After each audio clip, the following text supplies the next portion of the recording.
amici, this is Christina from Italy in the South, and if you're here, that means you purchased my bread in a bag, yay! So all you have to do for bread in a bag is add water, and I'm going to show you how to do it. You take the contents of the bag, which is just flour, salt, and yeast. You pour it in a medium-sized bowl, like this. Make sure to get all of that there. And my daughter's singing in the background, you can probably hear her. And it should be all mixed up, but you are welcome to give it a stir. I have a silicone spoon, you can use a spatula, you can even use your fingers, sometimes I do that too. Give it a good stir. And then all you want to do is add 1 1/3 cups of water. And we're going to stir it for about 30 seconds. You can also use your hands if you like the feel of that. Sometimes I do that too. And then you can either use your finger to scrape or just take a dough scraper. It's a basic dough scraper. And it just goes like that. And then, so it's going to look like this. Not very, it's just a blob of dough.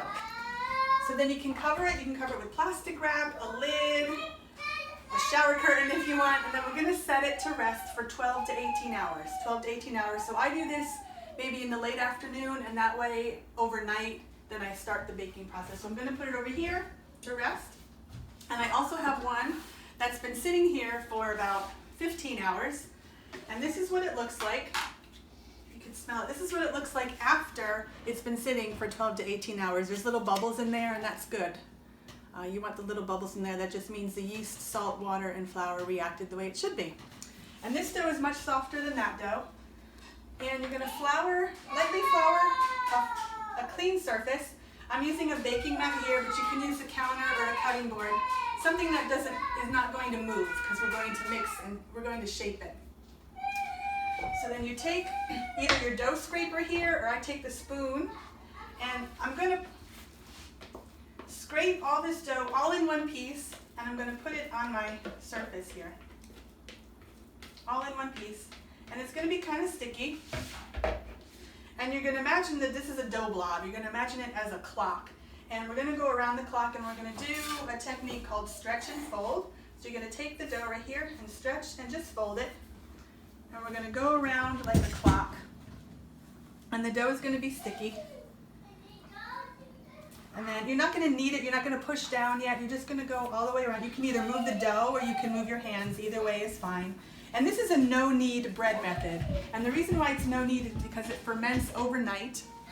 And you really don't need to activate the gluten strands, because it has already been activated just by the weighting of it. So then after it's in a dough blob, you can just take a little bit more flour if you want, just a little. And then we're going to just knead it for maybe 13 times. And the way you do that, or the way I do that, and there's 1,000 ways to bake bread, you just take the dough and put it on top. And if your dough sticks to dough but not to water, that's the little one over there. You're just going to push it away from you.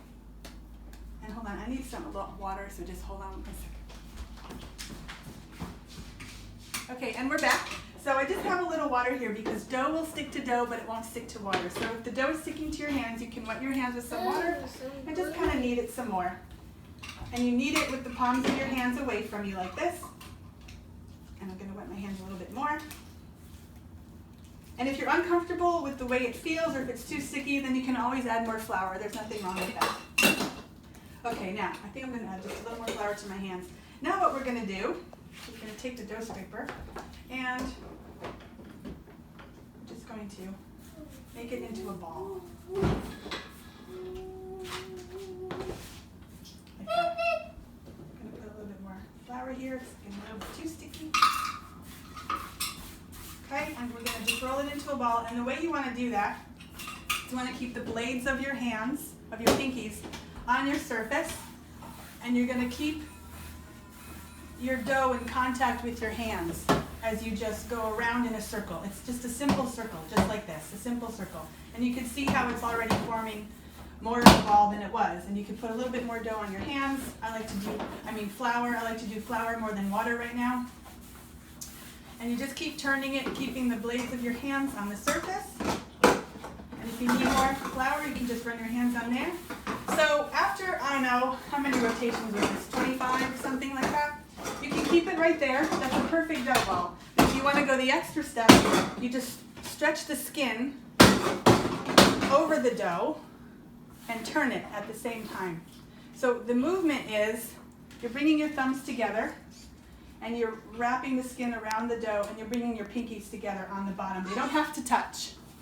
They don't have to touch. And we're just making the ball a little bit tighter. You don't have to, but that's what we're doing. And it's a little bit sticky, so you can put some more flour on there. And if it's too sticky, you can drizzle flour on here, just like that. And it's getting a little bit tighter.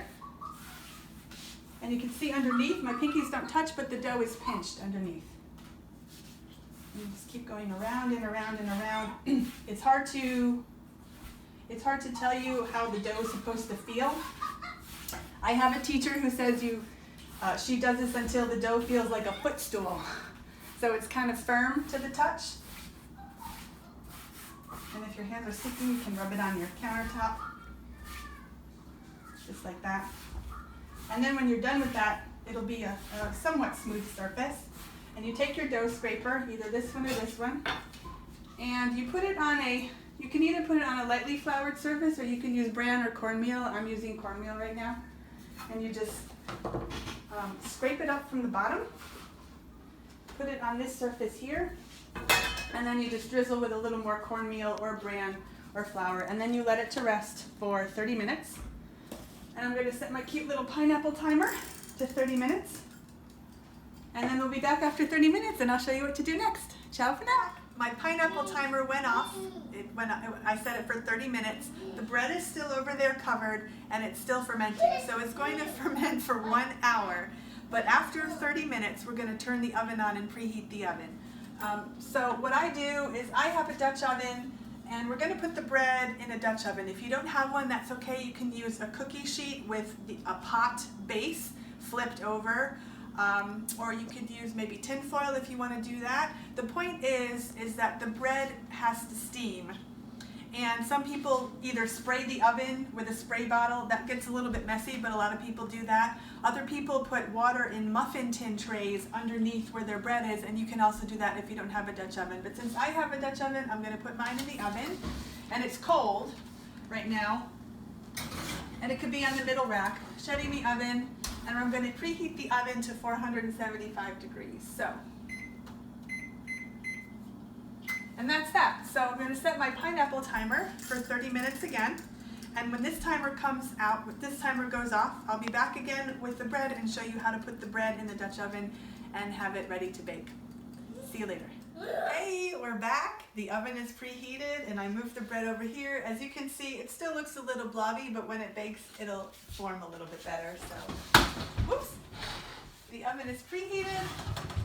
So it's hot, remember? Ciao, baby. Careful, baby, it's hot. Yay! All right, so what you're going to do is,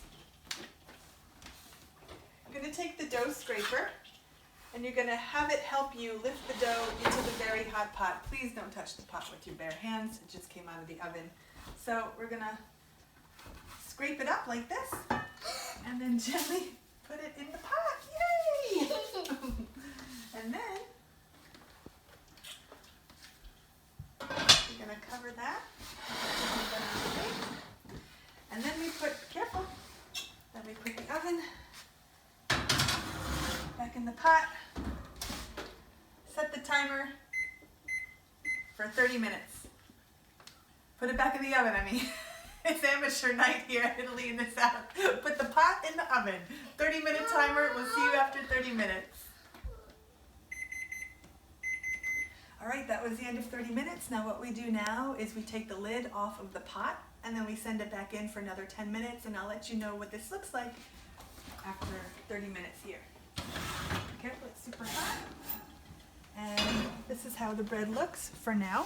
It still needs to get a little bit more brown, but you can see it has a nice break on top. Those are called ears, where it breaks. Those are called ears of the bread. Put it back in. And I'm going to set the timer for another, let's say, I'm going to put 15 minutes. See you back then. Hey, we're back with the last step, the last 15 minutes of the bread baking, and here it is. It should be all ready to go. I'll show it to you. And here it is. So you know when the bread is done, when it sounds hollow on the bottom. Sounds pretty good, like you're knocking on a door. So here it is. I'm going to shut the oven off. And then what you do, looks all pretty and crusty. You're going to let it sit until it cools all the way, because it's still cooking a little bit. And I have two little people here who I want to introduce you to. Come here. And I want you to look there, and I want you to ask, I'm going to ask you a question. This is Sophie and this is Julian, my two little helpers. I want to know, do you like Mommy's bread? Yeah. Yes. Good. Yeah. Okay, say ciao for now. Ciao for now.